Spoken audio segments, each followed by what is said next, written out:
Well, it always takes me forever to get the actual intro out. So hold on, I'm gonna sip some water. Well, welcome everybody to the Irrelevant Information Society. You bastard! All right. I took over your role again. Yeah. So it's with me, Ryan as the host, and Andrew as the other host, and Flame / Joe as co-host. The third wheel. Well, I mean, we used to have Richie, but Richie has been doing with work stuff. And if Flame sticks around, he might upgrade to host, but he has to go through the hazing process first. Which I'm not ready. I'm not ready for that. Honestly, at this point, realistically, it's just having your own topic and being able to talk about it. And if you can do it for longer than Richie, you're already in a positive status. And seeing as you write articles for a living, links down below, it should be fairly easy for you. Well, okay. I would say living. Like, they just give me sardines. Seeing as you write articles for Bitcoin. I wish. No, dude, I want Dogecoin. Let's go to the moon. Let's go. I've been really thinking about investing in crypto recently. Mainly because, and also looking at the lolly.com because it's like depending on Lily, I don't know. It's spelled like lolly, but only with 2 L's, so it's kind of messed up that way. But mainly because like it every time you like make a purchase based off of some things, it will generate Bitcoin for you. Because it'll mine that transaction for cryptocurrency. So it's like, and it makes your wallet for you as well. So it's like, that's probably the safest way to get into it, I think. Getting a power rate at Walmart, and then I automatically get a freaking free Dogecoin. Let's go. Yeah, less than 1 cent of Dogecoin. But then it's like, once you get, like they even say once you have like $15, you can transfer it to the bank or whatever. So it's like, yeah. That's pretty cool. I think it's specifically Bitcoin. It doesn't do any others. But still, I mean, as a thing to think about to get into it, we are not sponsored. No. If anyone knows any Dogecoin or anything like that, sponsor us. I mean, I'll loan some money for somebody to buy Dogecoin for me. I'm good for the money. I just got to make sure you're good for the money. But yeah.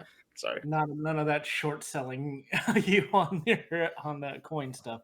Yeah. Right. So what'd you have for lunch? Oh, me? I said 2 bagels. I just woke up like an hour ago. So I am once again ordering us chicken wings and making us mozzarella sticks because I wanted mozzarella sticks. It's too bad you don't live closer where you can disabuse my. I'm glad we're talking about food because today's topic is about cooking. Oh, sweet. Yeah. Oh God! What is the topic? I asked Ryan. I don't know what's going on, and I don't want to be ill prepared. Well, that's like you've listened to episodes before this. He's going to educate us, and then we're just going to ask questions. Yeah. That is okay. Yeah. Like the only ones that were different was the one with Cody and the one that we tried to do with you before the fucking recording decided that we were too quiet. That we weren't good enough. I'm still so sad. All that time wasted. Oh my God. It's okay. We'll try. Well, yes, today's topic is about cooking. Okay. Thing I can't do right now because like this is fucked. My entire am I allowed to curse if things are recording? Are we even using this as I mean, I'll cut around what I want to. Okay. Well, anyways, I can't even cook anymore because my place is plumbing and I have to call a plumber. I have a procrastination problem. Like the plumbing in my place, like, okay, if I run any water or try to use my sink for any like realistic amount of time, that whatever gets poured into the sink flows into my bathtub. And my bathtub does not go down at all. Well, actually it does. It just takes like a whole fucking day for anything to go down the drain, more or less. So I literally cannot cook because, like, you know, after you're done cooking, you have to, you know... wash up, Yeah. Yeah. Do the adult things. Backyard, Make a fire in the backyard and cook like that. Yeah, but I don't want to buy a grill or anything like that. I want my sink back. Because I have literally 3 packets of turkey bacon I just cannot use right now. But yes, cooking. You know what? I'm going to educate you on what cooking is first. What is the definition of cooking? Cooking is the art and science of preparing food for eating by the application of heat. Oh, That's what. Fascinating. that is more complicated and somehow less dazzling than I thought. Yes. The term also includes the full range of culinary techniques. Oh, okay. Because I was just thinking like, okay, so it's application of heat, so like fucking. Well, no, I guess ice cream because when you mix it, you're still generating Somewhat of heat. Yes. So it's like a salad wouldn't be cooking, but then you just said technique, so that covers that, I suppose. Full range culinary techniques: preparing raw and cooked foods, the table, finally dressing of meats, fish, and fowl, cleaning and cutting fruits and vegetables, preparing salads, garnishing dishes, decorating desserts, and planning meals. The earliest types of cooking, they're not sure, but primitive humans first have savored roast meat by chance. Yep. When Like the good old mutton joint. yeah, pretty much it was like easier, more playable, and easier to chew and digest than the customary of raw meat. They didn't really elaborate on cooked food though until long after they had learned to use fire for light and warmth. It has been speculated that Peking men roasted meats, but not clear evidence supports the theory. Whenever it began, however, roasting spitted meats over fires remained fertile, virtually the sole culinary technique until I'm going to butcher this on that. I'm sorry. The Paleolithic period. Paleolithic? Paleolithic Cool. period, when the Argonauts people of the southern France began to steam their food over hot embers by wrapping it in wet leaves. Aside from such crude procedures as toasting wild grains on flat rocks and using shells, skulls, or hollowed stones to heat liquids, no further culinary advances were made until the introduction of pottery during the Neolithic period. Fascinating. Yeah. I remember hearing in like my medieval, like when my history class was talking about medieval stuff, like a lot of the reason they would lose nutrients or like they didn't know how to treat their food because they just steamed it or whatever. That's when France started to steam their stuff. Unlike cavemen back then, just roasted their meats on the fire. The earliest compound dish was a crude pasta made by mixing water with the cracked kernels of wild grasses. This pasta toasted to curtnesses with a drop on a hot stone made with the first bread. There's a video I watched recently, which was like how Genghis Khan cooked stuff, and it's like the guy has a giant rock, and he was on a stream, and he still built a fire on a stream, like with superheated rocks. Put them almost kind of covering, smothering the fire. Oh no, he didn't have a wok because he just used a bunch of rocks, and he put like a layer of vegetables and a layer of meat and a layer of vegetables, and then he just covered it, and then he like waited. It was like an hour or so. He undid it, and he was able to eat it just fine. I think with like if you're doing like a campfire or something, it'd take longer to cook than like a grill or the oven top or a stove top or oven. Yeah. Culinary techniques improved with the introduction of earthenware and more or less the development of settled communities. The domestication of livestock and the cultivation of edible plants. A more dependable supply of foods. You hear that, everybody? Edibles are the future. They will make us progress. We're already doing that, just in indirect ways. Legalize it. Legalize it faster so we can live off of it. A more dependable supply of foodstuffs, including milk and its derivatives, was now assured. The roasting spit was augmented by a variety of fried clay vessels, and the cooking techniques of boiling, stewing, and braising, and perhaps even forms of pickling, frying, and oven baking were added. Early cooks probably had already learned to preserve meats and fish by smoking, salting, air drying, or chilling. New utensils made it possible to prepare these foods in new ways, and such dishes as dried cod and smoked haddock are still eaten.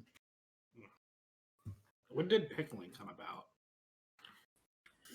I to this day still don't even know what all is pickling. So actually, this is going to be very educational for me.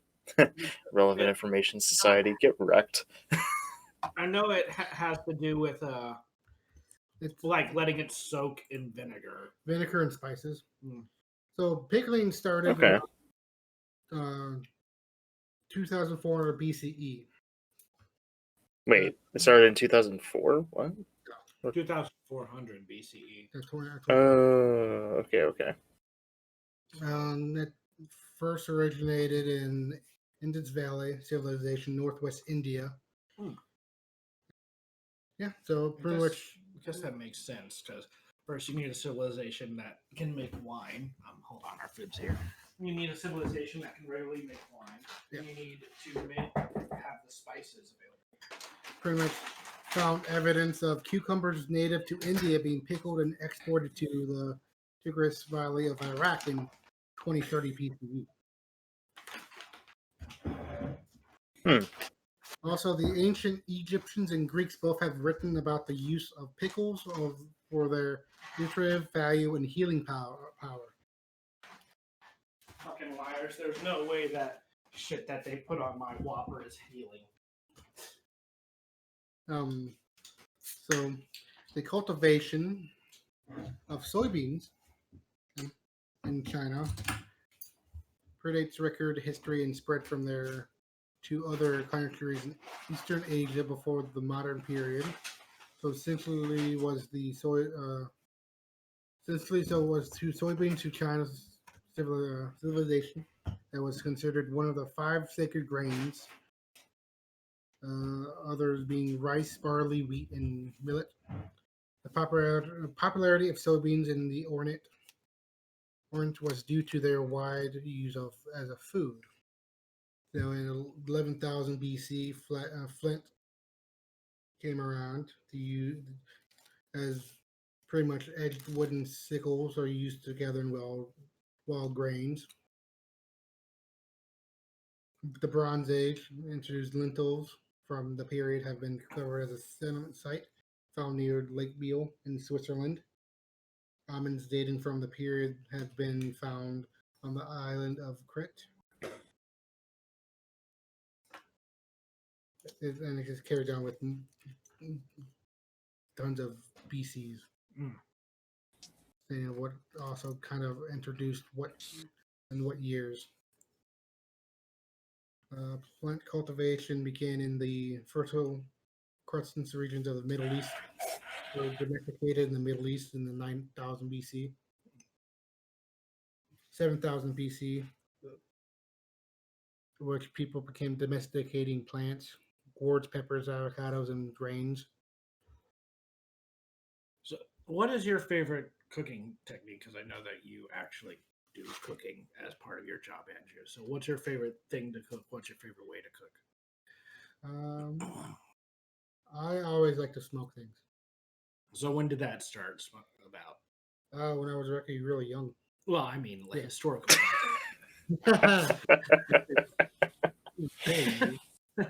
I assume it would have started when you were already young. Before you were born is pretty really young. The history of smoking dates back to as early as 5,000 BC in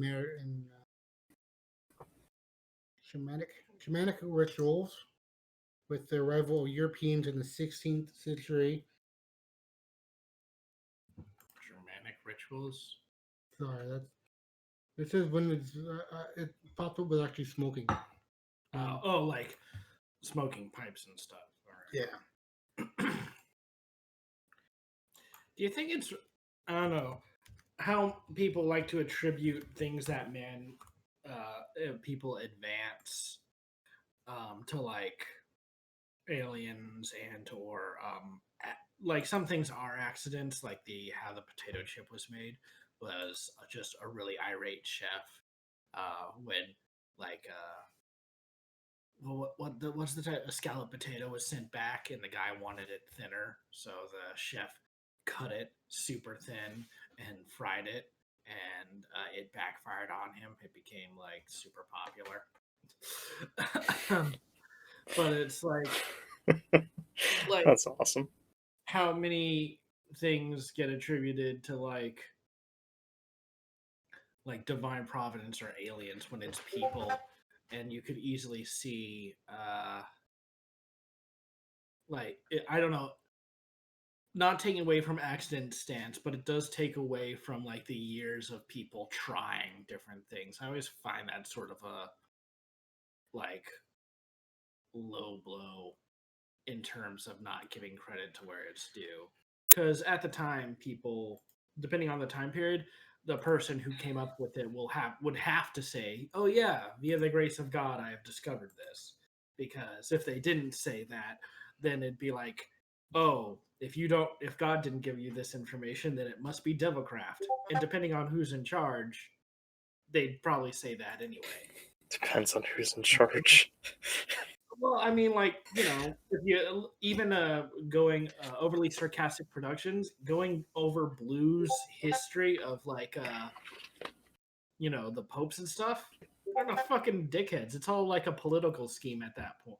At that point, so depending on where you were, wasn't really even better. You just had to know people or had to be convincing when you said that you passed that things were passed off as divine providence instead of years of you looking for how to get the salt content ratio on howing to that'd be another question I have when it comes to drying like beef jerky and stuff. But like doing that takes years of essentially science, but then you got to sell it to a bunch of fucking assholes as providence or aliens, because if you just say that it was you, they'll fucking kill you because you've done something no one can do, when really the only reason you've done it is because you've tried so hard. So the earliest I've seen is in the 9th century. Well, in Poland, when Poland started to smoke large amounts of fish. I guess that makes sense. You would need to have basically a way that is established to control a fire, and you would need to understand how not just burning things, because smoking is like, I guess, the hardcore version of steam, because you're not necessarily smoking for water, but you're smoking the wood or types of spices in order to imbue the spices that already have a water content within them, trying to imbue the meats with that smoke. So depending on how you want to smoke your food, there's always the traditional charcoal. People use charcoal to smoke with, or they use different type of wood like apple wood, maple wood, oak, etc. Because they give more of a flavor from the wood. Yeah, I do like applewood or hickory smoked bacon is my favorite to pick up. Which is normally smoking is normally the longest form of cooking. And normally depending, you can smoke something for either like minimal like 6 hours to 24 hours or even longer. I did some smoking when my friend had a smoker, and we did some smoked ribs. They turned out good, but we smoked it. Well, we only smoked it for maybe 3 hours. I was hanging out with his house, so luckily it was like one of the supermarket, not really great ribs, but still we treated it, and it was and it turned out really good. I guess treated with like a spicy sugar rub, Hmm. and that helped. I think one of the things I've been learning through actually trying to cook is when to spice things, like, because if you have a sauce, then you want to glaze it the last time. But if you have like a more water-based sauce, you want to sometimes I'm like, well, this is watery, so why not introduce it earlier? But then it could get cooked off and or not do well unless you do it super early in terms of trying to marinate it or something, which like a lot of the hot sauces we have are like vinegar based, so adding it to a marinade would definitely help basically make the meat on its base spicier, although it's probably not the exact way to do it, but it still also take an entire day to do. Yeah. I mean, it's like frying. Frying is probably one of the more unhealthy ways to cook food. Why is that? Because it doesn't seem like anything's getting lost. You're adding breading, but you're still cooking the food, and one would think that Not a lot of by people putting the know that the oil itself has a lot of, it's very high cholesterol. okay, That's where a lot of the unhealthiness comes from. Especially if you're doing like, for example, hush puppies. Most hush puppies are made with cornmeal, and all that grease gets soaked up into cornmeal. all right, that makes sense. Because at first, it's on the face of it, it's not like you're taking anything away from the food because it's being locked in its husk. Yeah, But you're also adding the cholesterol. so it doesn't even out equally. So okay, yeah, that makes sense. Yeah, so pretty much it's cooking the way you want it. Yeah, keeping all the flavor in, like you said, but you're also adding that cholesterol, which can lead to a lot of health problems. So did like dried meats and foods come out of smoking? Because I know that's it seems like one follows the other. Because they both help preserve foods. Yeah. Maybe that's why I assume one helped the other. It says drying foods can take longer than smoking. Most people hang food up to dry for, I think some people do it for months. Yeah. Well, not in Missouri, where it snowed yesterday in April. Yeah. Like when my dad was alive, he used to make deer jerky, and he just hung it in the basement for a couple of months until it was good enough to eat. Because all you're doing with drying it, you're dehydrating the meat. You're taking all the moisture out of the meat. So is there any like special things? Because like, could I just go to the store, buy like a pork flake and be like, I'm gonna make pork jerky and then salt it and then just like hang it on the walls or something? Or is there something else I need to know? Yeah, I think adding spices help make the drying quicker. Yeah, like it's pretty much like obviously meat you can dry out. Milk. That's how people get powdered milk. Well, also like I remember eating some like dried cheese and that was weird. Yeah, you do fruits as also dried fruits and vegetables. Pasta is technically dried until you add it to water, then it becomes the pasta. You know, rice is technically dried out too. You do beans and peas. So I was thinking you can do with drying. But there's no like, you don't need to have a specialized space for it. You can just hang it off a chandelier. You can hang it in the chandelier. You can even do it in your shed. Just hang meat in there, so you don't have any rodents or anything living in your shed. See, Joe, you can cook. You just need to like buy a lot of pork, and then like buy some hooks and some fishing wire, and just hang it off of your shower curtain or something. Yeah, I really want to bathe with my meat. That is a long dream of mine. Like, how did you know? So I've been silent, but I've actually been just looking up like the history of like the sandwich, and it's less fascinating than most people think of it. I mean, since we're talking about cooking, that's not technically cooking, but you're still putting food together to eat. So I guess you could call it cooking. Technically, the meats you put onto your sandwiches, like turkey and ham and all that, they've been cooked before they've been sliced and packaged. Also, because of like the secondary or tertiary definition of cooking, when you are making a sandwich, you are quote unquote preparing the raw ingredients. So it's There's cooking. Tomatoes, lettuce, technically pickles, because all they happened to them was being pickled. Yeah, I remember I was listening to the Nerds podcast way back.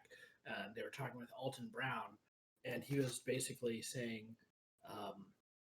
when it comes down to it, all that cooking, it is really important to make something is time and heat. How much heat has to be applied for how long? Yeah, they put garlic in their fries. It's like really strong. I kind of prefer the lemon pepper. That's a good. I think garlic's better, in my opinion. I mean, I like both, to be honest. It says lemon pepper is really good on vegetables and fish. I actually have lemon pepper. I can just add it to this. Garlic is good on pretty much anything, though, if you think about it. Yeah, I mean, yeah, garlic is good on everything, but you don't need to put it on everything. Here's the thing: you want to make sure every single spice you use is about the same amount. Because, like you said, if they put a crap ton of garlic in their food, then it just overpower the rest of the season. I guess this also comes down to skill, I guess. Yeah. Skill, time, and patience. Like, for example, what you were talking about, how much heat and time you want to put on it. Like, for example, meatloaf takes roughly an hour to cook. That's not including the prep time. Yeah, I was making pretty much a shepherd's pie. It was like it was the first real big thing that I made because it took up like a fucking giant sheet. Yeah. With the frosting as mashed potatoes. The ground beef, the vegetables. Oh yeah, no, I was lucky. Because it was like 2 pounds of ground beef, tomato paste, pre-sautéed vegetables being the leek and onion, and some carrots. It's like mixing them at end time, adding beer to it. Like I was worried that my pan wasn't big enough, but luckily I guess I was accidentally using a wok, which worked to my advantage because it curved up so much. And then I was able to use it. Then I put it in the sheet and then like let it rest while I make the mashed potato covering. Spread it on top. Yeah. Did you put Swiss cheese on top of it too? Yes, it did call for cheese. Yeah. But the thing is, it was so much because when I put it in the oven, like some of the grease and oils from the burger and like the tomato paste and stuff was like leaking out over the side. Yeah, it will do that. And that's why you want to, like, if you always do like something like that, put like a little sheet pan underneath it. Yeah. And all that sheet pan will catch the grease, so it doesn't dirty up your oven. And I've been trying to. Last time I made burgers and stuff, where was it with you where I was adding the butter more? I think so. Yeah. So a lot of that gristle and grease, besides the regular grease that we've just put it away, a lot of gristle I decided to save because I knew we were going to try to make a beef stew. So I was going to try to add that gristle into there because I know it's just like salt and beef tallow. So what's good about like burgers is you can pretty much mix in your own seasonings before you do the patties. That's what we do at my work. Salt, pepper, a little bit of garlic, and some Lipton soup mix.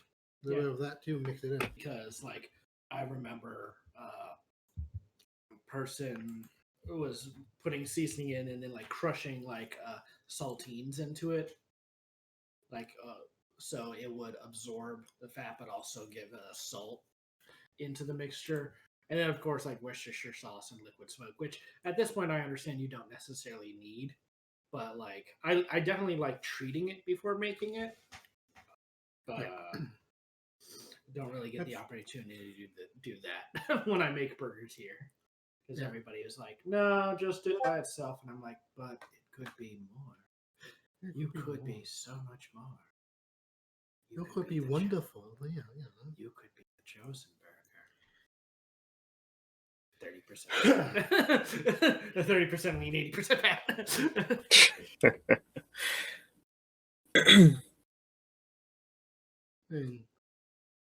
Yeah. So I mean, obviously, there's also multiple besides the two we talked about: smoking, frying. There's broiling, grilling, roasting, baking.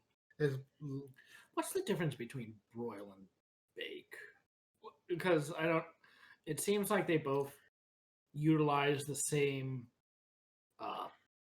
Okay, I can do both in the oven, and I don't necessarily understand how they differentiate. broiling. It's transferring extremely hot heat into the food, usually directed like above the food. Okay.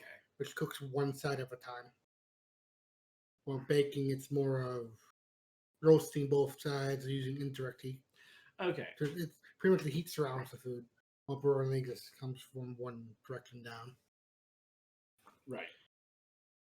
So, that's why you have to flip it over. While baking, you don't have to really flip it over.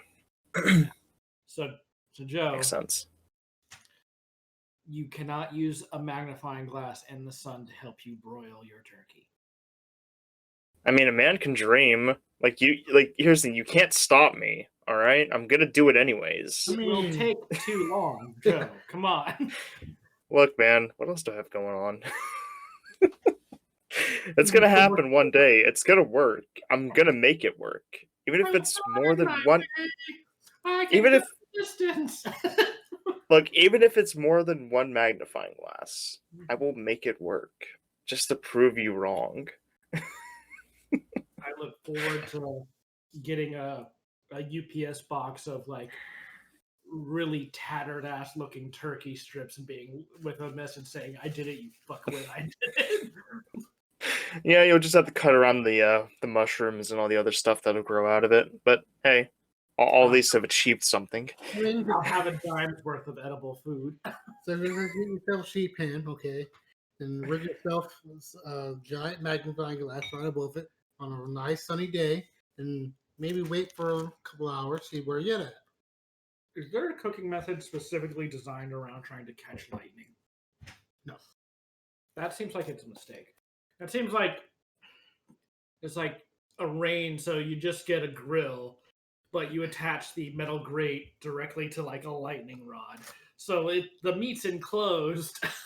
You just wheel it out there to the highest. Wait, I just realized something. So whenever you were like 5 years old and also a piece of shit, you were just sitting on like a sidewalk burning ants with a magnifying glass, technically you were cooking them because you were, applying heat through a magnifying glass.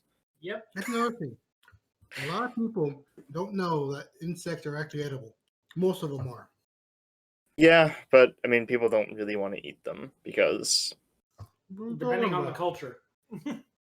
They're high in protein. Yeah. They're basically protein pills. Yeah. But yeah. I don't like this. They are definitely take off a lot more in some more Asian cultures will have like street vendors that will like grilled mantis and shit like that. Grilled mantis, chocolate covered crickets, ants, stuff like that. Although with chocolate covered crickets, that's one of those things that's just like frying food. It's probably worse for you than it is better for you. Oh, I'm sorry. There's also more. There's I just want to wait until this conversation was done before I move on. Okay. Moist heat cooking. All the stuff I said were dry heat cooking. Okay, lay it on me. Yeah, elaborate.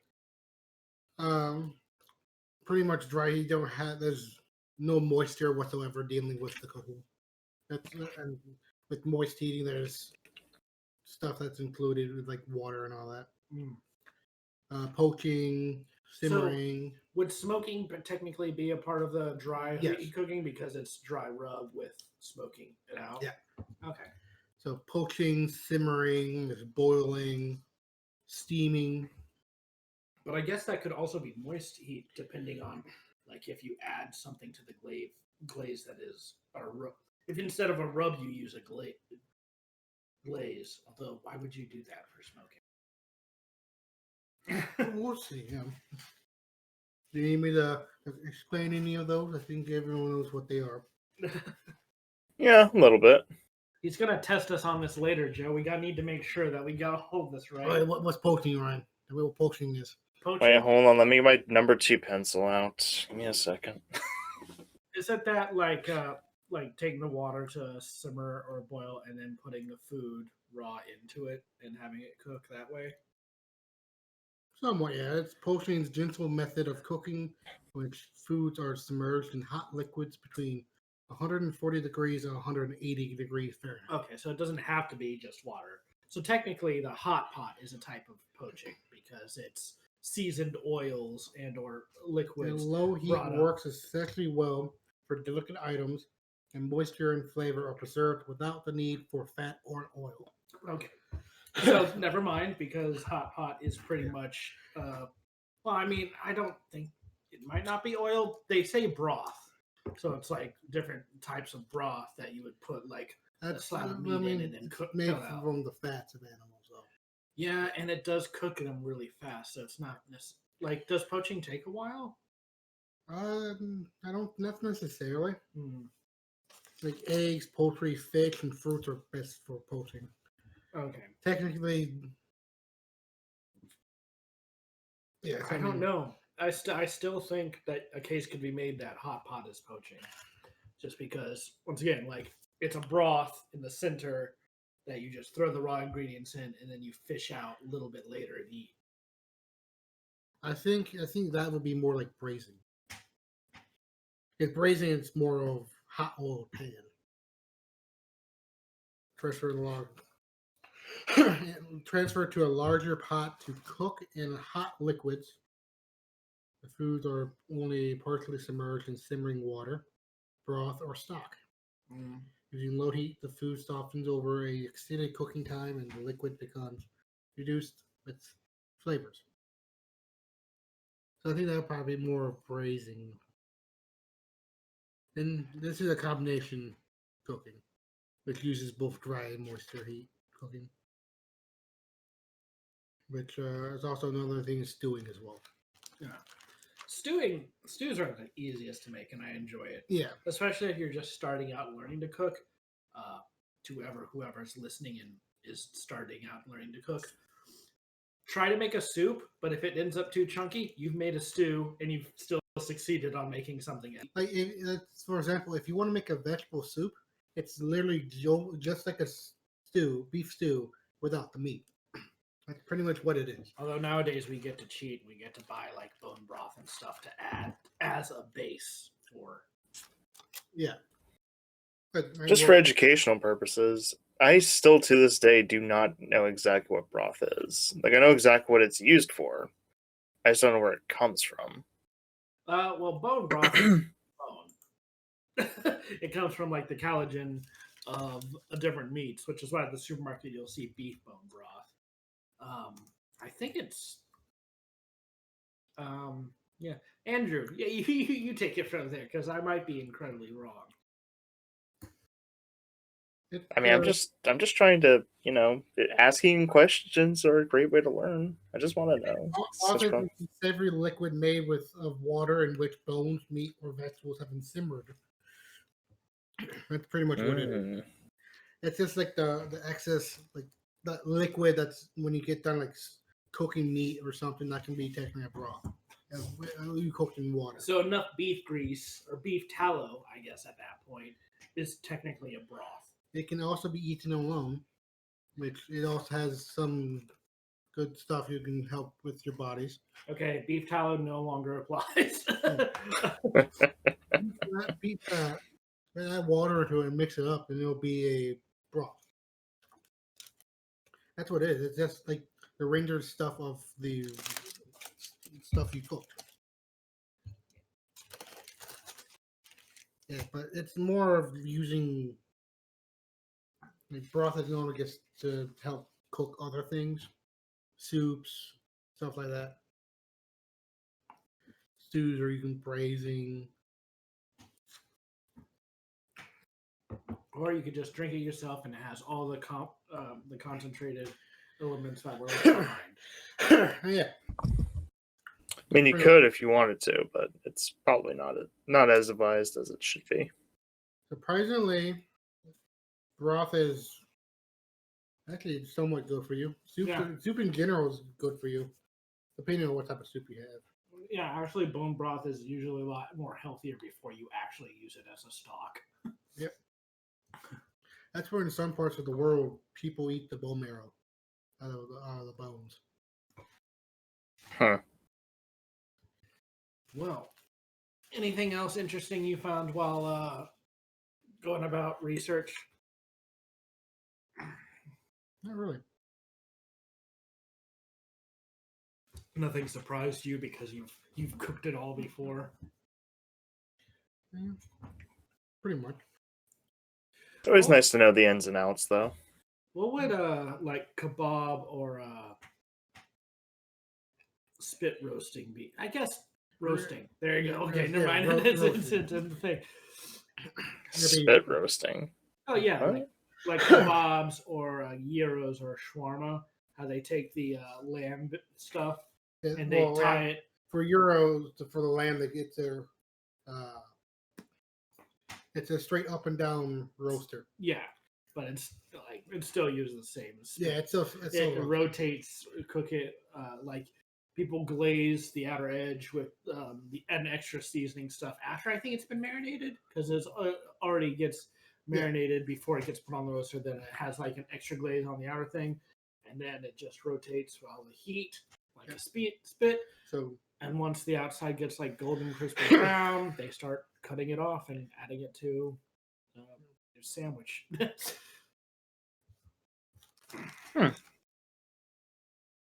I've still to this day never tried shawarma. It's have you tried a gyro? No, I have not. Gyro? Okay. It's euro. You said it right. Euro. G silent. Gyro. Gyro. Let's bully him so into saying Euro. once again, we're not sponsored, but like if you got an Arby's near your place, Flame, and Or any Greek restaurant. or any Greek restaurant, Arby's is doing 2 for $6 on gyros. They're not bad, but that would be a good introduction for you into gyros, especially because they're so cheap and there are 2 of them and they're pretty filling.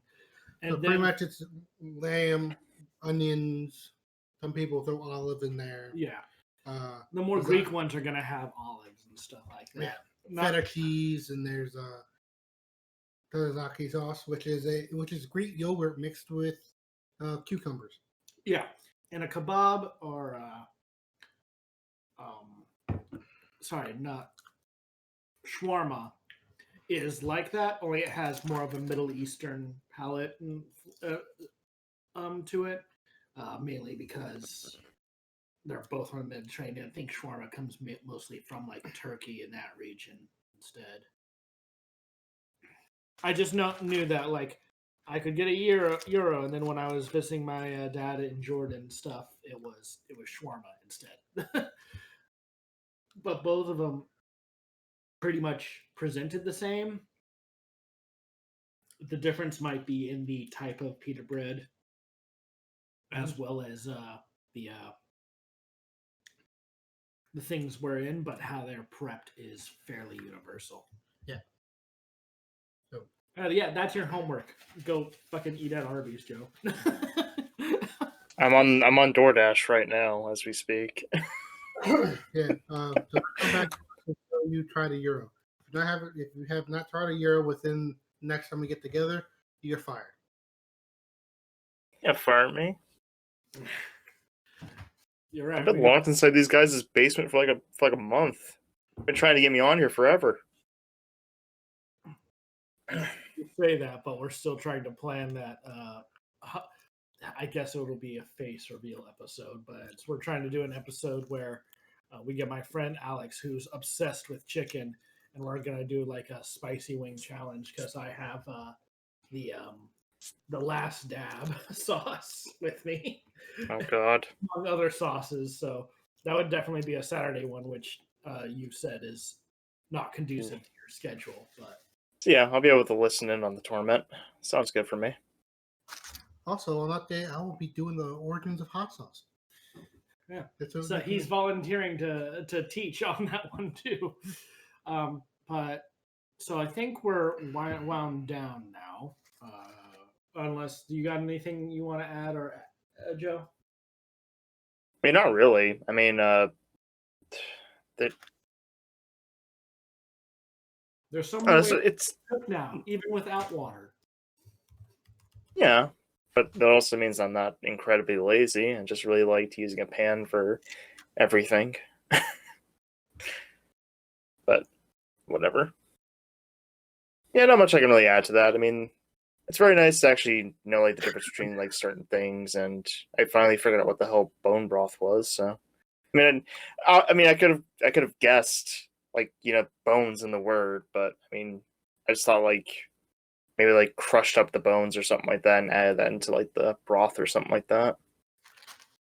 There's also there's an episode of Binging with Babish where he goes over the broth from The Mandalorian, and he goes over how to make homemade bone broth, and that it's good. I would also suggest watching that episode because he goes over like it being not only a good base for any stew or sort of cooking glaze, but also how you could just like use it as in place of coffee because of how much and or just good things it gives you to really help you throughout the day.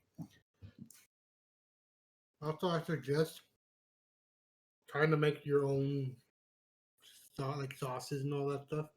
It might take longer than you want, but it's always worth it in the end. I wonder if I could just take like all the stuff I have for my burger seasoning and then like make it into a sauce, because what I would need: water, cornstarch, and all of those seasonings. And then, What kind of witchcraft is this? Did the Lord above tell you to do this? Sorry,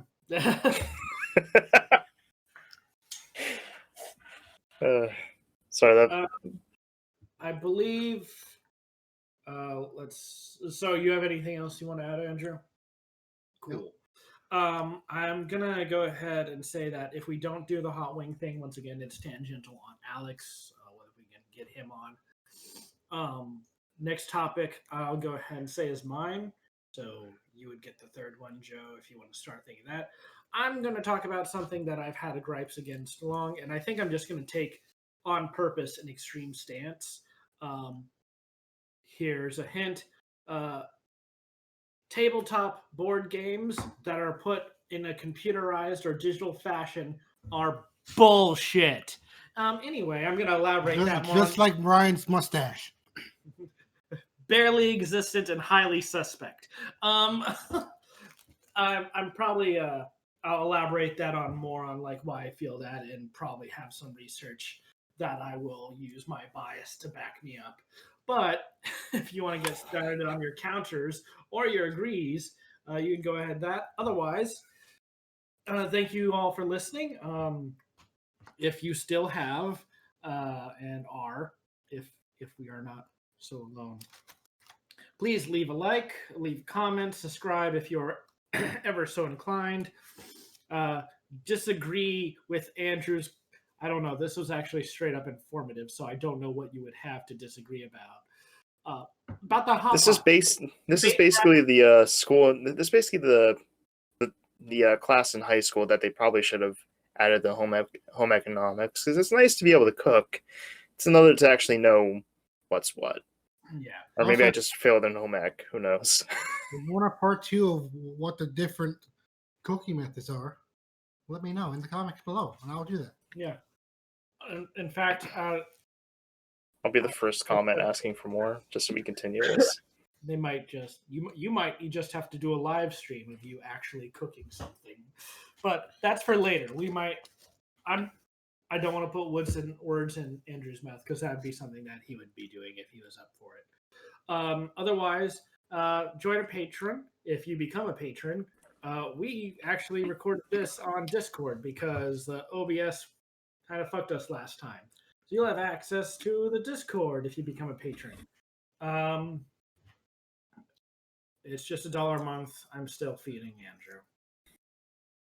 It's literally just for sardines. Got to keep him alive one way or the other. He's eating my chicken wings. Anyway, links to relevant shit down below.